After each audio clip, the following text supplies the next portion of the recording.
আজকে আসামির জামিন শুনানির জন্যই দিন ধার্য ছিল।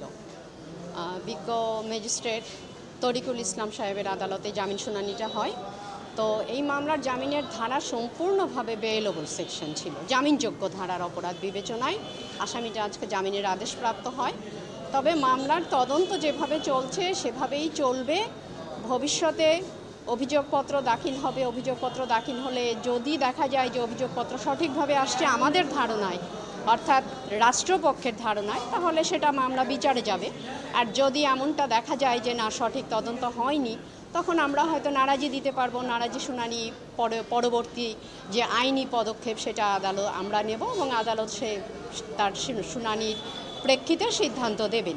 মামলাটা আজকে কেবলমাত্র জামিন শুনানির জন্য ছিল। জামিনযোগ্য ধারা আর মহিলা বিবেচনায় আসামি জামিনের আদেশ প্রাপ্ত হবে। পরবর্তী শুনানির দিন কি ধার্য হয়েছে? অবশ্যই পরবর্তী শুনানির দিন ধার্য না, পরবর্তী তারিখ ধার্য হয়েছে। তদন্ত অন্তে প্রতিবেদন আসবার জন্য, তদন্ত প্রতিবেদনের জন্য পরবর্তী তারিখ ধার্য হয়েছে।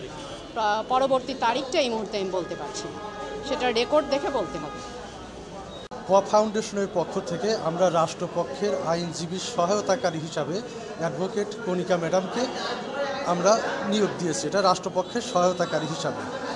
আজকে যেটা জামিন হলো এটা আইনানুগভাবেই, কারণ এই কেসটার প্যাটার্নই এরকম, এটা হতেই পারে, এ নিয়ে আমাদের কোনো বক্তব্য নেই।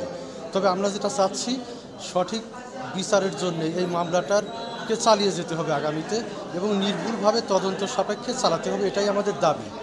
আর এই দাবিটার পেছনে একটা কারণ, যেটা আমি খুব সংক্ষিপ্ত বলি, মানে কুকুর হোক বা যে কোনো প্রাণী হোক অথবা মানুষ হোক, নিষ্ঠুরতা, হিংস্রতা এটা সবার ক্ষেত্রেই প্রযোজ্য।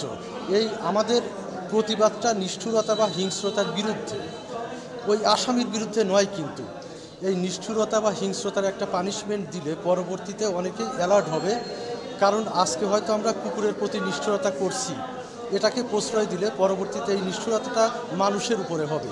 এবং আন্তর্জাতিক একটা গবেষণার মতামত যে যারা পশু পাখির উপর নির্যাতন প্রাথমিক জীবনে করে, পরবর্তীতে তারা বেশিরভাগই মানুষ মার্ডারের সাথে সংশ্লিষ্ট হয়। আমাদের মূল বক্তব্য কিন্তু নিষ্ঠুরতা, হিংস্রতার বিরুদ্ধে। এই কারণে মামলাটাকে অবশ্যই দৃষ্টান্তমূলক শাস্তির মাধ্যমে সফল করতে হবে, এটাই আমাদের দাবি।